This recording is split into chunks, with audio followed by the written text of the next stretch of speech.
Ladies and gentlemen, Jonathan Tager.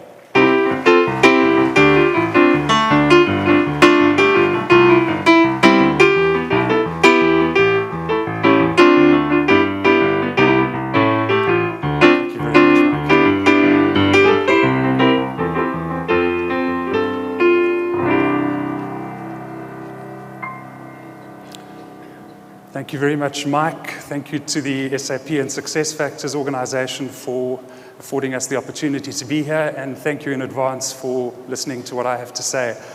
I'll tell you at the outset that the entire reason that I'm here and that the ERP program came into being is a group of 6 orphaned elephants, some of which you see depicted on the images around you, particularly the one on the sides. And ultimately, they and he served as the catalyst by way of a crisis that took place. I won't bore you with the details of that right now. But the reason that I'm here, the reason that the Elephants, Rhinos, and People program came into being was as a result of these elephants. So my talk is dedicated to them. And thank you very much in advance for listening. Let's spend a couple of minutes just on understanding the problem. You'll be relieved in advance to know that I'm not going to be boring you or upsetting you with any sort of gory images. And all I'll tell you is that, just to give you a handle on the problem, rhinos are being slaughtered at the rate of about 1 every 4 to 5 hours, depending on which statistics you believe. There are somewhere between 14 and 20,000 of them left in the world today.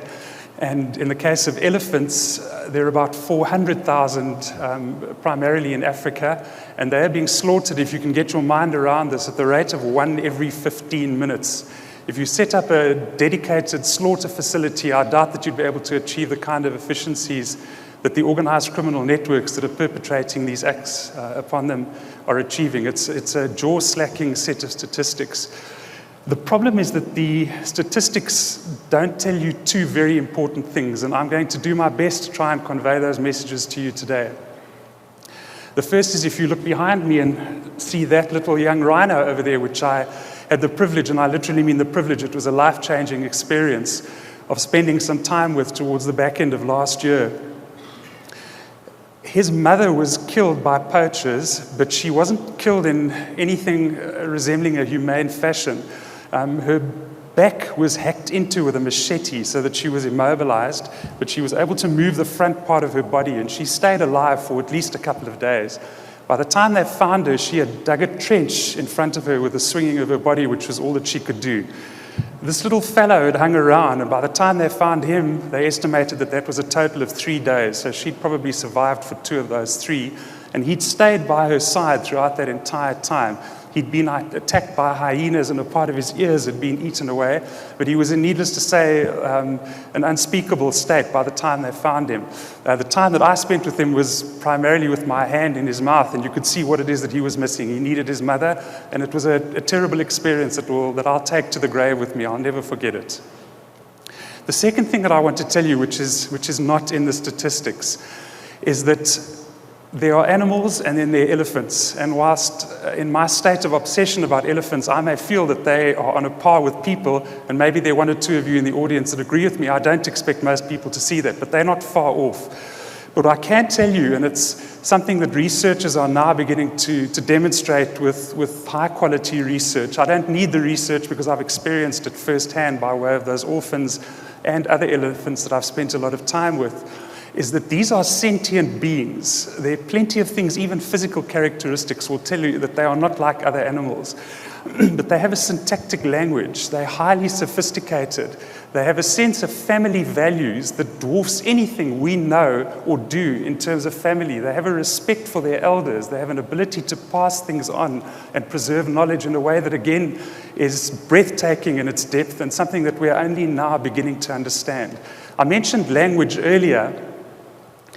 The fact is that elephants, when they are subjected to people speaking other languages, learn to understand that very quickly. But there isn't a human being on the face of the earth that can speak elephant. So I'd say that that's their only shortcoming, that they can't speak in our languages. And that's why I'm here today. When I was nervous in my preparation for standing in front of you, what I realized was that I'll try and be that voice to those elephants. I'm here to represent the 400,000 elephants that are left today, and hopefully my message will resonate with you. The long and the short of it, though, from a statistics point of view, from a death rate point of view, is that the populations of both rhinos and elephants are in a state of free fall. And if something tangible and substantive isn't done about that, and very soon, they'll become extinct in the wild. And the reality of it for me is that I don't want to live in a world where elephants and rhinos aren't in the wild anymore. So the combination of the trauma that I and a whole lot of my senior colleagues were experiencing at the time that the population of this, the publication of the statistics around particularly rhinos at that stage, although the elephant problem has become a lot worse since, the trauma we were experiencing and almost a feeling of impotence, knowing that something had to be done but not being able to do anything about it. And then this crisis or this catalyst that precipitated the event, the incident that I referred to with one of the orphaned elephants, Moya on the right and on the left, led us to wanting to do something about this. And the easiest option, I suppose, was simply to say, let's take money and let's put it into charities and let's hope for the best. But the statistics in terms of charities, and specifically just non-profits focused on conservation and protection of rhinos, for example, are damning, to put it mildly. In South Africa, there are, depending on whose estimates you believe, somewhere between 300 and 500 charities just focused on the preservation of rhinos. Now, you can't walk through a shopping mall in South Africa without being confronted by some sort of appeal for charity and to donate to this cause. The percentage of the money that ultimately comes through is estimated at about 10%, and in light of the fact that the rate of slaughter just keeps on continuing unabated means that they are wholly ineffective. The other thing that worried me was that NGOs all over the world typically attack the problem of elephants, if we switch over to elephants for a moment, by way of demand curtailment. So it may be a legislative approach, it may be PR efforts in ivory and rhino horn consuming countries, particularly in Asia, to try and curtail demand. But all that does at best is result in some sort of displacement of the problem. Unless you deal with the underlying cause, you can't hope to solve this. And we spent time first trying to get a clear grasp on exactly what it was that was going on here. And the answer, albeit it may be obvious, wasn't to us initially, but it lies in one word, and that's poverty. The rise in poverty in African countries where these species are found, primarily in the wild, is the reason why poor decisions are being made and why the horrific activities that I've been referring to are taking place. And if you can solve that underlying poverty, it doesn't matter what happens at a legislative level, and it doesn't matter what happens at a demand curtailment level, because the people on the ground who live adjacent to these creatures will look after them better than any of us can and better than any legislator can. And typically, any time there's any legislation, and there is good legislation out there, there's so many loopholes that are brought in by special interest groups, and the problem is particularly complex in the case of elephants. And before one lays the problem at the door of the Chinese, which is typically what conventional wisdom will push us to do, just bear in mind that the United States of America is the second largest consumer of ivory in the world. A lot of the problems that are going on with elephants can be traced back to special interest groups in the US and the fact that a lot of the consumption is driven from here. So, let's say that you're indifferent to the appeal that I made from a humane point of view. Let me give you two other reasons why this is not just an African problem and why it has global import. The first of those two reasons is an ecological one, and it's a complex argument. I'm certainly not qualified to tell you exactly what will happen. In fact, nobody on the face of the earth is. But again, there's credible research going on to illustrate that removing these charismatic terrestrial megafauna, as they're called, rhinos or elephants in plain English, will have some kind of a domino effect. And that domino effect may go so far as to, certainly in the case of forest elephants, of which there are about 100,000 left, will ultimately affect rainfall patterns in various parts of the world. But even if we don't know for sure what it is that's going to happen, picture an environment where you take these creatures out.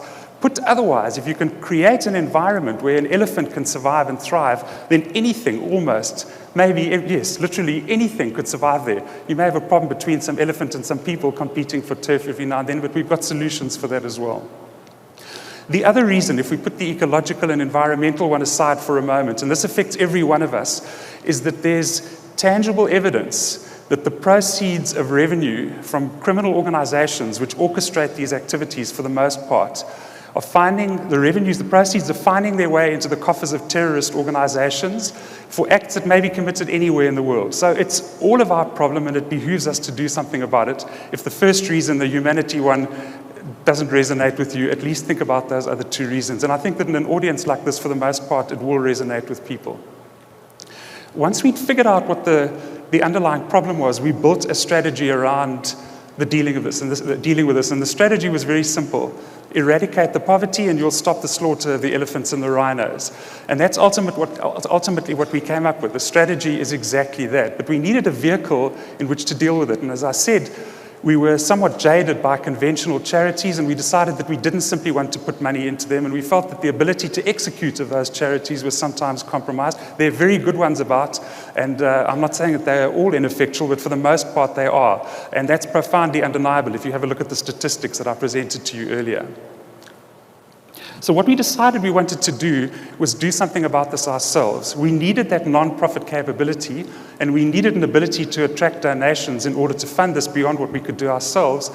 But we came up with a business model which we call beyond corporate purpose. And if you just dissect that for a moment, that is exactly what it is. In our day-to-day activities, we go beyond corporate purpose. So if you have a look at groupelephant.com, not just EPI-USE, EPI-USE, by the way, being part of this community, some of you will be familiar with it. It's the company that groupelephant.com is still the best known for. But if you have a look at everything we do, it falls into a general basket of business-critical, non-core software and services. So if you ask me what I do today versus what I did a year ago, I would say we're specialists in the area of business-critical, non-core software and services, and we save elephants, and we save rhinos, and we alleviate poverty. Those activities are spliced into the day-to-day activities of everything that I do, and a whole lot of people all over the world who are my colleagues also do.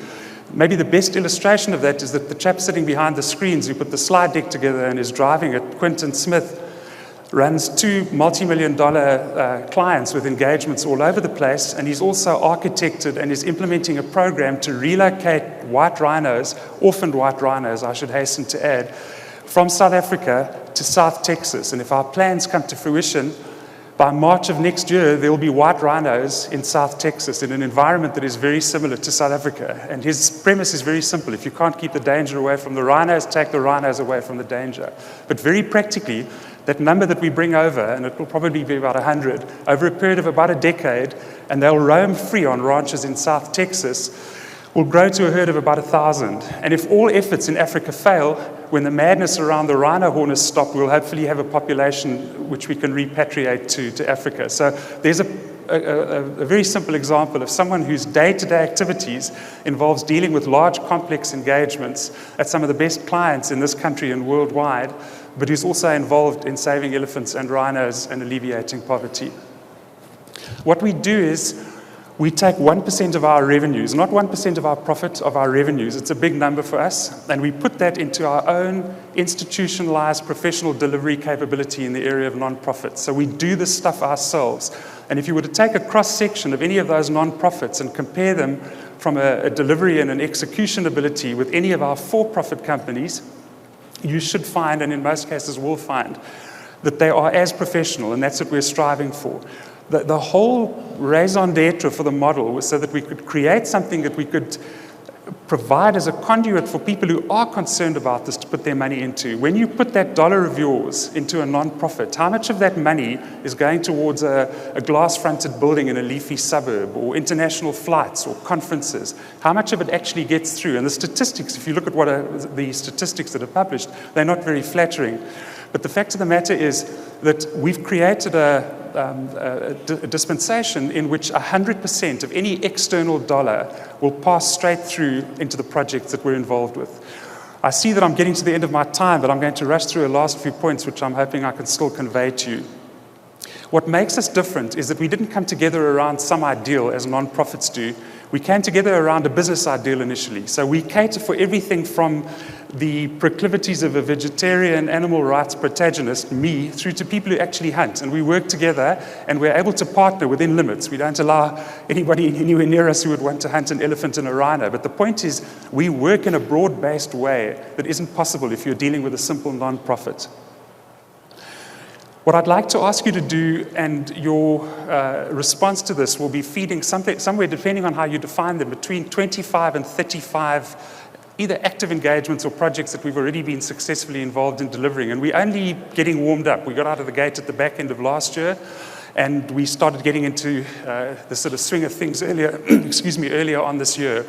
But we have an ability to apply business principles to the business of non-profit, and we believe that we'll succeed there where other people may not have had the degree of success that they'd hoped for.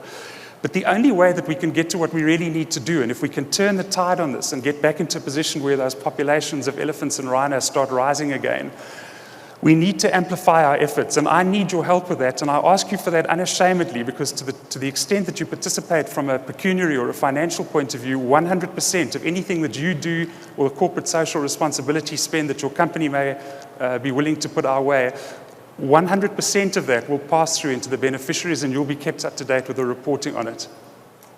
The second thing is that we have a program that we call ERP Ambassador. So we're looking for the kind of people that can help us who are well connected in countries like China and the US, in political circles, in conservation circles, people connected with celebrities that may wish to be or be willing to be ambassadors to us and further our cause. There's an ERP Ambassador enrollment page on the groupelephant.com website. You can see a great deal more in terms of statistics, and you can make a donation there. And once again, make it with a happy heart, because you'll know that 100% of it will be passing through to the targets of our cause. The last thing that I'd like to leave you with is that if you have an inclination towards giving charitably, and if you care about the welfare of elephants and rhinos in the wild, and if you care about alleviating poverty in Africa as a way to getting rid of that, supporting the ERP program may be the single best and most effective way that you can do that. Thank you very much for listening. I appreciate it. Thanks, Jonathan. Really appreciate it. Thank you. Thanks.